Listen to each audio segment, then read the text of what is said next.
Hello and welcome to Colin Bradley Artcast. I'm Stephen Bradley. And I'm Colin Bradley. How you doing, Dad? I'm well, Steve. Thank you. And looking forward to seeing you tomorrow and the Yes, family. yes, me too. We'll be down tomorrow to do some celebrations for Elowin's first birthday, which is crazy. It's already been a year. I know, Um, amazing, isn't it? yeah, it's. I would say it's flown by. The first sort of 6-7 months didn't go quick, but now it's really starting I know. to whiz through. Well, it's when the children start to take interest, and it's full of interest. Then, I mean, you imagine their little life now. You've seen it firsthand. The things they get up to, and it's constant. And it's like and time passes like an express train. It's just amazing. Before you know it, there'll be four or five and going to nursery and think, oh, blimey, where did that time go? Yeah. It's a hell of an experience. It's amazing. But she's doing really well. So yeah, looking forward to seeing you tomorrow. Um, yeah. Otherwise, you've had a good week, busy week. Yes, we've had a very busy week, yes, and it's continuing as well. Yeah, seems to be very busy at the moment. Lots of things going on. I suppose because we've got lots of interests and we, uh, um, waiting really for June to take effect. Now, you think of beginning of June in the UK, generally it's nice and warm and people are going on holiday, and it doesn't feel like that to me. Whether it's because I'm older and feeling I don't feel, I feel almost always cold. You know, you see, I've got a jumper on now. Now, this was unheard of years ago, coming into June, but it's like that, and as I say, I think it's just getting older, Steve. But the weather needs to brighten up a little bit now. Yeah, it's not that warm either out there today. So yeah, you're forgiven a little bit because it's not the warmest June that we're having so No, far. Hopefully, fingers crossed, it won't be long until it warms up. never Um, mind. So this week we're going to be talking about a question that's come in from YouTube, and also the new project that you mentioned last week, the Sphinx Cat. So we're going to talk about both of those things. Let's start with the cat, because this is a work in progress shot that you've taken for us, and you just started working on it this week. So let's put that on screen now for everyone to see. Um, how is this challenging you, Dad? Like, this is a totally different subject. You're right there. It's completely different. It's a cross between furry animals and human portrait work. That's the only way I can describe it. You've got, as I said last week, it's more skin than it is fur, and it's a challenge because it's neither one nor the other. And I've got one eye done, but actually I've got a second eye done now, but you won't be seeing that. And that was the easiest bit. Normally that's quite hard, but this was the easiest bit of the picture. And I found that, but I've got to say, it's fascinating. I'm really enjoying it, but I always do when I've got a challenge. It brings out part of me that I didn't know I had, you know. You think, how am I going to get over this? But you do. I suppose experience helps, but people are going to find it very interesting to watch. Whether they do it or not, I don't know. I mean, they're not the most attractive cats in the world. You think of lovely cats I've done and enjoyed doing, but these are not, and I've never looked at them as being attractive. But it's obviously a lovable cat, and it's loved by the person who owns it.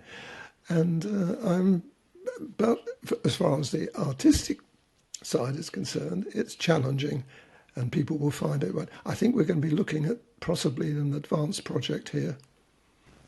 Is that because of the all of the wrinkles and the shadows and the like intricacies over getting that to be realistic? It's It's hard to explain. What I'm finding is I'm having to pull the stops out now, with gaining all the experience I've had with all the other projects I've done. How did I get over that? How did I do that? How did I do those folds? Because they've got, you can see the top of the head where you've got the fold. You've got a lot of them. I've got part of the body I've got to put in, and I've got a lot of that kind of wrinkle, for want of a better word, to do. And that is not easy. People, if they've tried folds and wrinkles in skin, for instance, it's not easy to do. You've got to make it look real. It's so easy to make it look false and artificial. So I can't do that, particularly because this is for somebody and they know the animal. So it's a challenge, but people will find that when they do commission work, they find that. And very often you find that when you're doing it, you're mindful that this is going to be viewed by the person who owns the animal, or the person, or the horse, or whatever you're doing. And so therefore they're going to be quite critical. Oh, where's that little blemish that he's got there? Where's it? Now you're conscious of that when you're doing the picture. And I'm sure people who have done commission work will probably be aware of that. Normally when I'm doing a picture, I can use artistic license. I can say, well, this isn't for anybody, but it's an exercise or a project which is for the members for them to gain experience. This is different, though. So therefore, you have a certain amount of pressure on you to fulfill the expectations of the client. Yeah, that makes sense. I can totally appreciate that, making it look a real likeness to the cat. What's interesting about Sphinx cats, and I've never looked at one in such detail before, so I don't know if this is just this cat or all of them, but the markings of the sort of, and it's not, is it fur on the face? The kind of, Do you know what? I don't know. it looks like it's sort of fur. Remnants of what fur would have been there, but either way that looks challenging as well to get that right. Well, it is, because what stroke do you do? Normally I say, well, you've got to work in the direction of the fur. You can't work in the direction of the skin, can you? Which is neither skin nor fur. And if you think of portrait work, and the skin on our face or our arms, whatever part of the body we're doing, it's smooth. You can use their colours and mix one into the other, and then you can use a colour shaper to create that illusion of smoothness. Not in this one, you can't so much. So you've got to kind of work through. But once again, I don't want to decry the project. It's a good one, and it's challenging, and it's very, very interesting. And I've got the easiest bit, I think, of all is going to be the nose. I'm getting to that. That's my next project. I've got the eyes, and now I've got the nose. And that's going to be pretty straightforward because it's similar to all the other noses of cats that I've done. So I'm quite looking forward to familiar that. territory. Just one bit Yes. of territory for you to do. The rest of it's an unknown.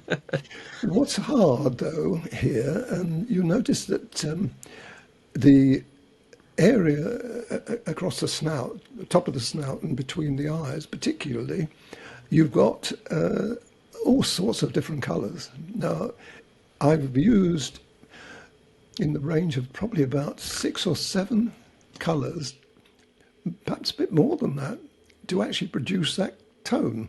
Because first of all, I thought, well, it's got a grey, and then it's got ochre, and then it's got pink, and then it's got... And by the time I was listing a whole bunch of pencils, but I couldn't miss any out. You know what I mean? I got to the point where, yeah, but it's got ochre, so I've got to put it in. And I'm using 186, which is people know is a terracotta in Faber-Castell. And I'm using that a lot. But you can't use it all the time. You've got to mix it with greys. And what grey do you use? Do you use the earthy greys or the bluey greys? And I've chosen 230. And there's something of everything. I think I've got all 4 pencils makes being used in this. So that's going to present a problem for people thinking, well, I haven't got that colour, I haven't got that colour. You just have to do what they can. I mean, this is a project that I think people will probably find very interesting to watch and to see how I'm doing it, rather than say, I really want to do this picture. Because I think if you were to do that picture and put it in an exhibition, people would probably admire it, but I can't see many people buying it. Why would you? Do you know? Because, as I say, they're not the most attractive as animals, but it's a great project, and this is why when I saw the cat, I was delighted that the young lady agreed to let me do it. Because otherwise I would have had... Because how many Sphinx cats have you seen? I haven't seen many pictures of them. No, I haven't, and I've never seen one in real life, I don't think. And I haven't seen one in real life either. So you can see they're not very well known. And but again, this is what makes it interesting. Well, I'm really looking forward to seeing the next update of how you're getting on with it. I'm sure people are going to be so interested to see you doing it as well. So we'll keep everyone posted next week with how you're getting on with that. Let's move on, shall we, to a comment that came in from Mandy on YouTube. And Mandy asks, "Hi there, I absolutely love your tutorials, but I have a question. I adore doing pastel paintings, but I dread doing any scenes where there are big rocks in the foreground. Please, could you do a demonstration on this?" So rocks are notoriously difficult. They are one of the hardest things in landscape work, along with trees. And we've mentioned this before, is because of that random, there's no uniform approach to any one rock or one tree. They're all random. So is there anything that you can expand on theoretically behind doing the rocks and techniques? And then we'll move on to actually doing it. Well, I've had a lot of experience, as you know, with teaching and classes and workshops, and it's always trees and rocks, but mostly rocks, I've got to say. With trees, you can get away with things. You can make him, you can say, well, yes, that's all right. I'm pretty happy with that. With a rock, you can't, because it looks so artificial. Now, the reason for it is there's no form, there's no structure. With trees, you've got no structure, but with rocks, you have got even less structure, because you can't really depend on colour. With trees, you've got different shades of green, ochre, browns, all sorts mixed in. With rocks, you haven't got that. You've either got one or the other. You've either got a brown rock or a grey rock or a blue rock or whatever. So you've got to work very hard to try to make that look natural. Now, I didn't know until I started teaching this how difficult they were. When I started doing it, and bear in mind I was starting with watercolour, not pastel pencil, much easier with pastel pencil than watercolour. And I just did them. I said, oh, I've got a rock there, so I did it. It wasn't until I started teaching that I realised that this is not as easy as I thought it was. But I'm glad I didn't think that, because I wasn't told, oh, rocks are difficult. Otherwise, I'd probably had a problem myself. Now, how do you get over it? How do you get over the problem? Well, you've got to think different. You've got to think random. Now, I've mentioned this many, many times, but random thought, in other words, lack of structure. You can't think a structure. Now, you think, well, a round rock or an oblong rock or a jagged rock, yes, that's very easy to do the outline of it. But then what do you do in the middle? What do you do with the fissures? Is it fissures? When you've got bracks and cracks and dots and colours and all sorts of things in there. Now, that's all got to be put in, and it's got to look natural. I've done quite a few, and people, and is it Mandy? Mandy? Yeah. If she searches our website, and she will find quite a lot of rocks, particularly cliffs. Now, cliffs gives you the idea of what I'm talking about, because you've got different tones, and when you see me actually do any rock or any cliff, you'll see that I don't have a structure there.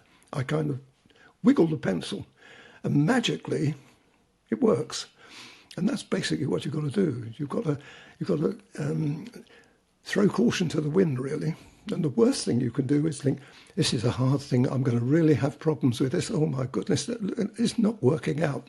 That's a negative thought. And if you put that into your head, that's what it's going to look like. So you don't think like that. You think, I'm going to have a really good go at this, and I put a little bit of this, and then just wiggle the pencil and see what happens. This is what I do. I just see what happens. And when you get to a point, you think, oh, I quite like that. Expand on that rather than rub it out. I mean, I don't think I've ever done that. And I can't ever remember rubbing out. What I have done, and this works quite well, once you've got so much pastel on there and you're reasonably happy, if you use a putty rubber and just press the putty rubber into it, it takes off just a measured amount of pastel, okay? And then you look at it again and think, that looks quite good, because you're taking away some of the what can I say, the darker shades. That's what you're looking, because you're putting more pastel on if you're overdoing the pastel pencil. And I've done that, and I've done that deliberately because I know that effect can be created. So you can see that I don't want to put people off, but rocks are always going to be hard. I did have somebody, an artist called, what's his name? God, Keith Fenwick. That's right.